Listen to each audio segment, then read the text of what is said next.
तो इनगे सुनाराम सोरेन सिंगल दिसोम पारगना तो नॉय तेहना सिंगड़ जुम रे अबुरिन परसी जितकरिया जीत बोंगा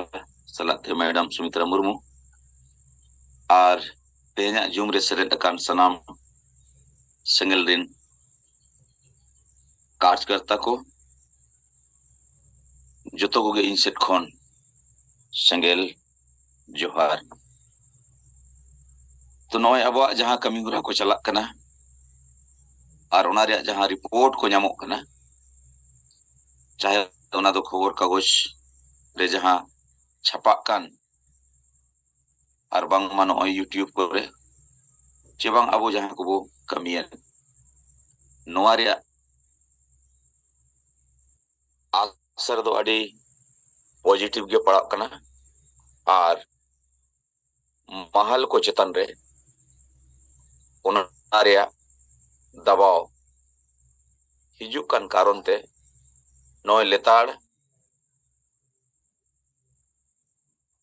नोआ धार दिसोम माजी परगना महल आज हो बैठक कोई होया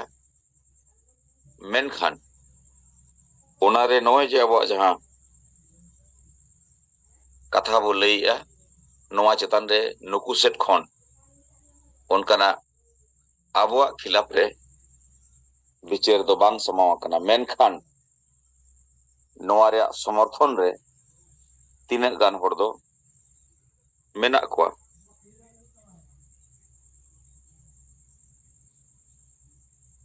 तो नोआ दो उनाते जे नोय होलाना पेपर रे जहां जित्रे हंसदा 1,20,000 टका डांडोम रिया कथा जहां मामला मेना सामाजिक बहिष्कार रे जहां मामला मेना नोआ हो चर्चा रे मेना मेनखान नितो धरी माजी परगना महल सेट खन या जहां सेट खन गे उनिया समर्थन रे दो आवरी को सामांग चिली हो अदो ओनाते अब नोते कोन कथा जहां बो रकाबे माजी बो बदल कोआ आतु बो बंचावा नोआ रे विचार हो सेटेर अकान गया महल रिन होर ठेन माजी को ठेन और नितो सलाते जहां संविधान कानून और जनतंत्र रे कथा बो मेनिया नोआ हो अड़ी पुष्टो सही के आतु दिसोम तो सेटरो कान गया मेनखान अब अब कमी रे बो तहेना और नोआ कमी इदी खान गे अब नोआ इते जहां नोआ दो आतु दिसोम रे तिंगुन गया तेहन मांगखान गपा मेनखान अब लगातार कमी हुआ नोय बाजार एरिया करे इन चाले जहां करे अबोरिन कार्यकर्ता को ताहे हुयु कना गपा हुना मिद बैठक मेना अब कोल्हान जोन पारगना कुनुराम बास्केया ओड़ा रेगे जुमिद बखन सलाते नोआ को चेतन रेगे विचार और सलाते नोते कमी चेल लेका बो लहाया बढ़ावो और नोय पाकुड़ जिला रे आदिवासी छात्रावास रे जहां आदिवासी स्टूडेंट को सला जहां घटन हुई ना जिला प्रशासन दरायते नोआ चेतन रे अब वो निंदा का और नोआ दो अंग्रेज समय जुई जहां लेका अबोरिन होर्स को कोचलन हचो लेना नोआ ओना कोन बाय कोमा और नोआ तेजा पर्वत खबर रे नोआ न्यूज में छपा कना और उना दो झारखंड सरकार के दोषीदार कना है और उना लेकाते नुई झारखंड सरकार आदिवासी संगल अभियान सेट खन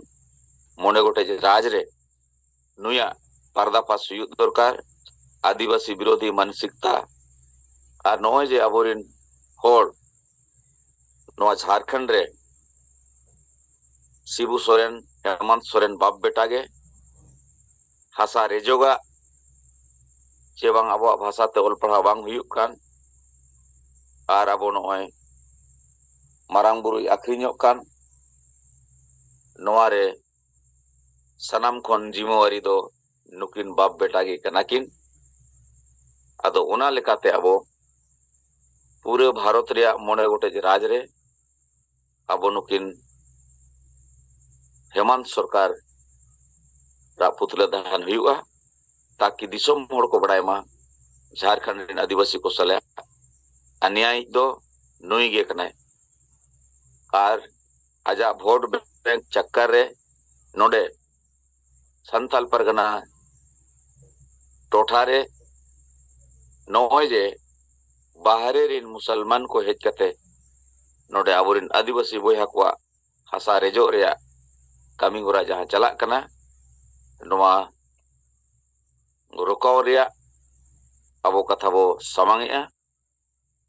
ar jaha 3 bhur जेमेम सरकार बाबो पर्दा फासेया उन भूर नोआ झारखंड रेन आदिवासी तो न्याय बाको ᱧᱟᱢᱟ नोआ कोगे मारंग कथा दो कना अदो नोय सेता जुम रो अबो गपाल मारा कना सिंगड़ जुम रो अबो गपाल मारा कना मेनखान सेता जुम रे कम से कम मेन नेता जहाय मेना बुना 5 टी राजरिन अबो सनम गे सेता मिद घंटा रे जुम रे बो तहां लेनखान अडिगान जिनिस ओनकना अबो बो गलमराव दड़िया सिंगड़ जुम रे मा गलमराव चलाक कान गया रिपोर्टिंग को चलाक कान गया मेनखान सेतागा जुम रे लीडरशिप रे जहां मिद बार कथा केटेज साइन अबो बो सवांगेआ आर बो बिचारिया नोआ हो अडी ठीक चलाक कना आर चलाक दरकार आर ओनारे मेन लीडर को दो लेकिन सुनील हंसदा जूम आईडी रे सेलेक्ट कते 5:30 बजे कोन 6:30 बजे धरी अबो बो गलमराव कना नोआ रे हो सेलेदो मा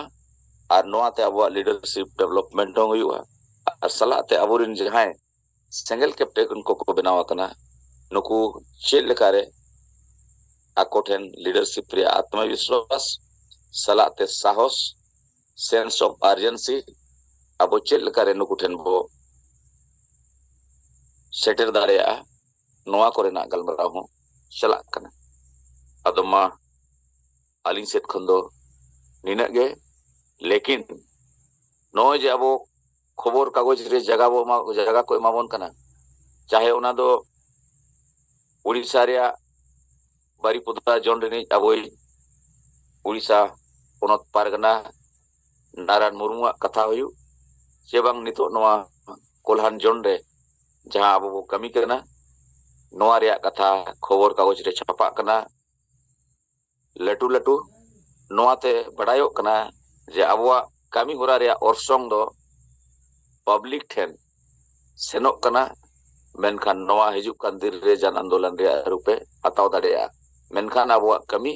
लेताड़ अबो जारी बो दोया अदमा जोहार इंगे सुनराम सोरेन बेंगल पोनत हुगली जिला दिनाजपुर ब्लॉक कमिटी का ट्राइबल एसोसिएशन जनरल हेड कमी कना तो बिचार लिकाते मिबार कथा लिंकमंगा ये आदिवासी सगेल अभियान जहां कमी होगा निर्धारित चला नोआ कमीते अब नेल नामे गया जे भारत सरकार साथे राज्य सरकार नोआ दो स्पष्ट वार्ता में नाम का गया है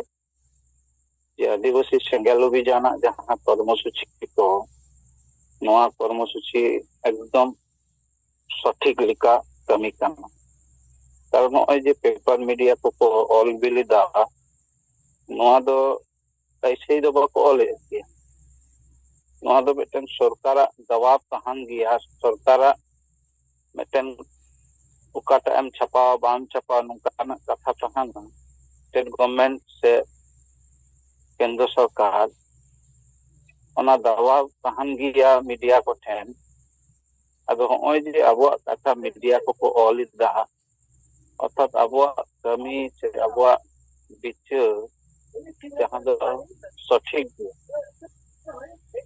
सठिक बिचार जते आदिवासी जहां हालत नित मेना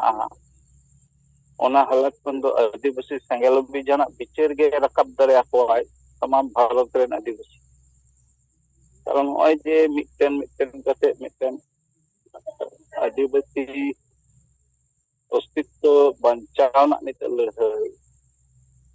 आबोरेन सेंगेल सेना बन बुझाव गया मेनखान बाकी आदिवासी समाज नोआ ते दो उनो बाको बुझाव का ओना के कारण जे आदिवासी सेंगेल अभियान रे जुड़ो जहां दुर्कार ओना बाको जुड़ो कारण अब बाडया संगे आदिवासी नितुमान जहां तिना संगठन मेना नोआ संगठन दो सरकार तो बाय गुरुत्व बाय एमक गया मीडिया को हो कारण नुकु जेते मीडिया को बाडया तो नोआ जहां एजेंडा दिए अब वो कमी करना नोआ दो आदिवासी या एजेंडा काना में और बाकी संगठन जहां तिना को कमी करना ओना दो आदिवासी या एजेंडा लिखा बाको स्थापित दाले कारण होय जे सरना धर्म कोड ना मामला लगातार वो आंदोलन के खातिर नित संसद भितरी रहो नोआ कथा को चर्चा एहो बदन ओना सामते बारिया पनत रे स्टेट गवर्नमेंट को बिल को पास करते को अनुशंसा करते को केंद्र को भेजा मदो अबो लहई ना गे मेटन पास आदो नोआ को आबो को बुझोए किया मेनखान आबो नोआ जनगण ठेन बाबो स्थापित करे जेमन झारखंड पनत रे ओय जे लठू लठू मेटन पेपर को छपाई दा आदिवासी सेंगेल अभियान जहां बिचे नोआ दो ऐसे दो बाय अर्थात नोडे सरकार हो बुझाव का गया जे नुकुआ जहां आंदोलन नुकुआ जहां रोल आदिवासी इदी काते नोआ दो चफात गया नुकुआ रोल तो सही किया और ओना मेनते के पेपर मीडिया को अभी बुद्धिजीवी होना को उनको को बुझाव काते को छपा अदो नोडे अब वो बुझाव दा जे जहां तिना संगठन मेना नौकान पेपर मीडिया को जखन बाय हिजुक कना अबवा कथा हिजुक कना अर्थात नोआ संगठन रे जुरो रे आगामी दिन नोआ रे फायदा मेना नोआ जनगण ठेन बुझाव लगतिया ये तमाम आदिवासी संगठन नोआ बगी करते सेंगेला संगठन रे जुड़ा पे बिगा कारण होय जे सेंगेला बिचार नित दको सरकार आजम ते बाध्य कना को कारण नोआ मीडिया रे बखाय दो बाको छपा किया सरकार यदि बारन को आय ओना बाको छपाया अडी दिन धरे अब बोल रही का नियल लहा इनी नियल कदा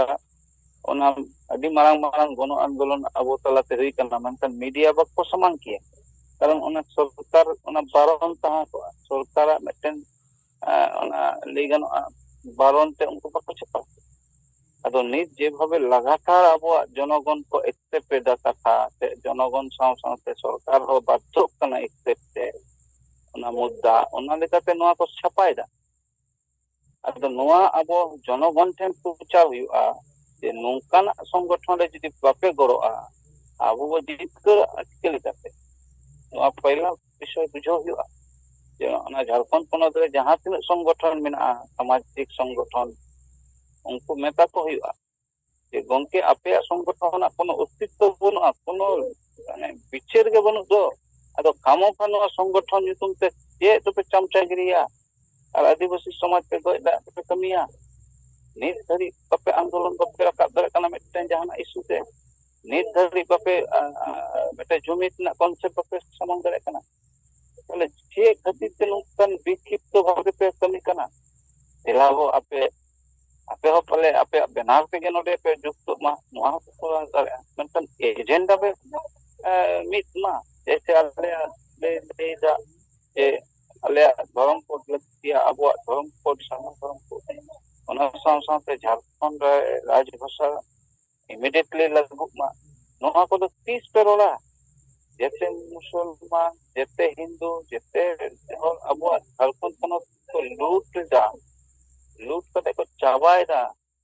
3 दिन पर तो आदिवासी अस्तित्व दो ना झारखंड रे बाई तहान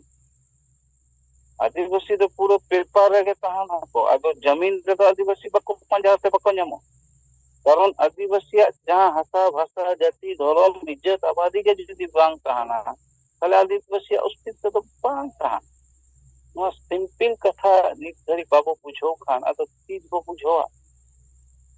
ᱟᱫᱚ ᱱᱚᱣᱟ ᱞᱟᱜᱟᱛᱟᱨ ᱟᱛᱳ ᱴᱚᱞᱟᱨᱮ ᱟᱵᱚᱣᱟᱜ ᱱᱚᱣᱟ ᱵᱟᱨᱛᱟ ᱠᱳᱞ ᱦᱩᱭᱩᱜᱼᱟ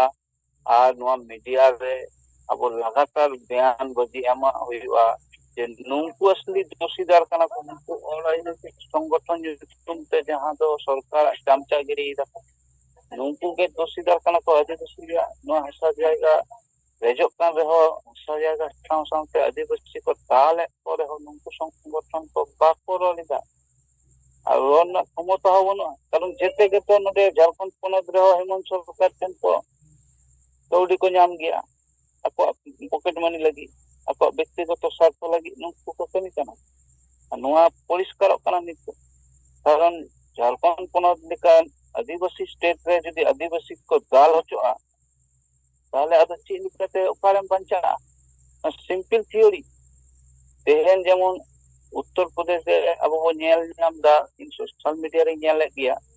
ᱡᱮ ᱢᱤᱫᱴᱮᱱ ᱟᱭᱳ ᱦᱚᱲ ᱥᱟᱶ ᱟᱠᱚ ᱵᱚᱠᱚᱢ ᱛᱟᱹᱠᱤᱱ ᱠᱤᱱ ᱪᱟᱞᱟᱜ ᱠᱟᱱ ᱛᱟᱦᱮᱸ ᱚᱸᱰᱮ ᱠᱤᱪᱷᱩᱜᱟᱱ ᱦᱚᱲ उनकिन दाल तोल लेकिन खातिर ते उना पोभारी थाना पोभारी उना इलाका रे थाना पोभारी को एकदम पूरी थाना समेत हर को सस्पेंड का को जोगी सरकार चेदा सस्पेंड के को बांगवा नई बड़ी कमी कदा उनी उना तदंत बाई कमी करता उना कमी रे बाई गरो का को आ तेहेन धरी हेमंत सरकार नीन मांग घटना घटावना ओना थाना पोभारी जहां अंचल रे को दाल तोल का को ओना अंचल रे थाना पोभारी चिदा बाई बरखास्त दाड़े दे चिदा ओंदे रेन एसपी बाई आई तलब दाड़े दे तार माने नडे बुझोक काना पूरी आदिवासी विरोधी मानसिकता नुंकु दो जेएमएम पूरा एकदम परिष्कार ना अदो नडे जहां के को ले अबो आसार उनको मेटा को होयुआ जे अबो आसार जे होय जे को दाले बंदो बोले उकारे अबो आसार আবহাওয়া দিশম লেগে ইয়া ওরা লেগে যদি ইনকো কাল হতো ইয়া তাহলে আর তো কালে নিরাপত্তা বোধেম বুঝোয়া প্রথম কথা কানা নোয়া নিয়ে আন্দোলন আবু রাকাব থেকে হুইয়া আতো আতরে নোয়া পুছা হুইয়া যে আবহাওয়া আসার মেন কাতে নিনা দিন যাহাই পেশা দো কাদে উনিয়া নোয়া আসল গ্রুপ নেল টাইপে তেহেন মারাং বুরু আখরিং কেদে আর চালাও কাতে অন্ডে আর মানে ᱚᱸᱰᱮ ᱜᱚᱰ ᱡᱚᱦᱟᱨᱮ ᱪᱟᱞᱟᱣ ᱠᱟᱱᱟ ᱡᱟᱦᱟᱸᱭ ᱢᱟᱨᱟᱝ ᱵᱩᱨᱩᱢ ᱟᱠᱷᱨᱤᱧ ᱠᱟᱛᱮ ᱚᱸᱰᱮ ᱟᱵᱟᱨ ᱡᱚᱦᱟᱨ ᱫᱚ ᱪᱮᱫᱟᱜ ᱪᱟᱞᱟᱣ ᱠᱟᱱᱟ ᱩᱱᱤ ᱫᱚ ᱡᱚᱭᱱᱚ ᱠᱚ ᱴᱷᱮᱱ ᱟᱠᱷᱨᱤᱧ ᱠᱟᱛᱮ ᱚᱞ ᱠᱟᱛᱮ ᱞᱮᱱᱰᱯᱩᱞ ᱵᱤᱞ ᱧᱩᱛᱩᱢ ᱛᱮ ᱚᱱᱟ ᱵᱤᱞᱮᱢ ᱯᱟᱥ ᱠᱮᱫᱟ ᱡᱮ ᱟᱹᱫᱤᱵᱟᱹᱥᱤ ᱦᱟᱥᱟ ᱡᱮᱛᱮ ᱡᱟᱭᱜᱟ ᱞᱮᱠᱟᱢ ᱟᱠᱷᱨᱤᱧ ᱫᱟᱲᱮᱭᱟᱜᱼᱟ ᱱᱚᱝᱠᱟᱱᱟᱜ ᱵᱤᱞ ᱠᱚᱦᱚᱸ ᱯᱟᱥ ᱠᱮᱫᱟ ᱱᱤᱛ ᱫᱷᱟᱹᱨᱤᱡ ᱦᱚᱸ ᱟᱹᱫᱤᱵᱟᱹᱥᱤ ᱮᱡᱮᱱᱰᱟ ᱵᱟᱝᱮᱢ ᱥᱟᱢᱟᱝ ᱫᱟᱲᱮᱭᱟᱜᱼᱟ ᱛᱤᱥ ᱨᱮᱢ ᱞᱟᱹᱭ ᱠᱟᱫᱟ ᱥᱟᱨᱱᱟ ᱫᱷᱚᱨᱚᱢ ᱠᱳᱰ ᱨᱮᱱᱟᱜ ᱚᱱᱩᱥᱚᱝᱥᱟ ᱠᱟᱛᱮ ᱮᱢ ᱠᱳᱞ ᱠᱮᱫᱟ ᱚᱱᱟ ᱦᱚᱸ ᱦᱟᱱᱮ ᱥᱟᱹᱨᱤ आदिवासी धर्म में जोग करते हम कॉल किया उको गांव लेवल ओना कथा जब ना मिद दिन मेटन सभा कोन बम रोल लेदा तार माने नडे बुझो कान आदिवासी ᱧᱩᱛᱩᱢ ते जहां तिना संगठन मेना कोआ नुंकु हो जेएमएम से बी टीम लेका को कमी आर जेएमएम हो नुका आदिवासी विरोधी कमी ताले नित दो उकोय दो मेटन गे आदिवासी संगल अभियान आर जीवित बंगा छाड़ा दो आदिवासी दो कोय बाय बचाव दरे पाए ओना लेकाते नोआ नाला के साथ आदिवासी असली नेता हुई कना अबु गंके जीवित बंगा खान मोल नुई जीवित बंगा के बचाव दरे पे नोआ कथा तो परिष्कार कना नित ओना लेकाते आतो रे अब प्रत्येक आतो आतो नोआ प्रचार लगाव बना जे नित दो आपे फैसला हताव ते जो हुआ जहां बांग जहां मिट धरे पे होय बंचा से हिजु पे जीवित बंगा से आर बांग खान न्यूज से चला पे आपे पे बुझु गया नो तो एहो पकान गया ओय तो सिद्धू मुर्मू कनु मुर्मू देन वंशज को 3 दिन रे को गय के दिया निना दिन लहा रामेश्वर मुर्मू उकुर उना इदी कते चे हेमंत सरकार चे तो तो लिदा चे उनी नाम किदा नित उनको बीर बंटा को मिटन हो कोनो रकम आर्थिक सहायता बनुआ ताले चे लेका नुई गंके अबुई कना ना बुझो माबो अत टोला रे होय जहां को निन दिन बो और सारा जे आदिवासी सा दिन अबो नो तो अबो बांग कना नो तो बुझु ना आसर कना गोय बंद को अबो मका निन दिन धरे आदिवासी राष्ट्र रे आदिवासी नाहाचार हुआ तो बेंगल रे हुई लेखाय आसाम रे हुई लेखाय उड़ीसा पोनत रे हुई लेखाय मनाव गनोआ मेनखान झारखंड रे हुई कना मानते नित दो तीन खराब परिस्थिति चला कना बुझाव मा झारखंड पेन तमाम आदिवासी नित हबु कते दोह लेखा बांग गनोआ बानार हर गिकिन बांग किन तुगा बीजेपी वाला हन नित नुआ इशू आते बाय कमी कथा बाबूलाल मलांडी हो बाय रोल लिदा मिद दिन हो जे नुआ दो बड़ी कना मेनते तले ओकोय दम कुछ मेते हम ठीक नुई बाबूलाल मलांडी हो बाय रोल दाय नुई शिबू सोरेन हो बाय लय जा ताहले तेहेन अब ओकोय बंचाव बना तेहेन दो एकमात्र बंचाव हो के सलखान मुर्मू गंके जीवित होगा ओना मेनते तमाम संतार ठेन नेहर आदिवासी सेंगेल अभियान तेन दिया जुड़ा पे रोड पे जहां जाति बाय रोड़ा उनी तो गुजुक गया है रोड बांखान तो बाय गनोआ जेते जाति को नेल को बोन दिनम टीवी डिबेट को रोडिदा दिनम टीवी रे को रोडिदा मेनकान आदिवासी दो टीवी रे दो बनु कोआ मीडिया रे दो बनु कोआ मेतेन हो आदिवासी कथा जे बनुआ शुधु आबो कथा मी बाल कथा उनकान मीडिया को सोशल मीडिया को चला कना पका आदिवासी बंचाव कथा दो बको लई मेतेन हो बको लई कारण आदिवासी या जहां तीन संगठन मेना जहां तीन राजनीतिक दल मेना जेते आदिवासी विरोधी हर कना ना स्पष्ट के साथ परोरता नवा बो बढ़ाई का दिया नित आबो देबो नवा को बंचाव दहार को उतारे आबो गेबो बंचाव दारे आबो रन नेता कर्मी नित शक्त सही केटे सही आबो बो रोड मा और आबो आतो आतो बो दारान मा आतोरिन हर बो जागरूक को प्रत्येक आतोरे मिटेन कते सेंगल सेना अवश्य उडंग हुआ नवा कमी रे प्रत्येक आतो कोन तबे नवा जितकर बतारे मारांग आंदोलन बतारे मा जरूर कते सलाम को के दोराते जोहार एम कते नोटे की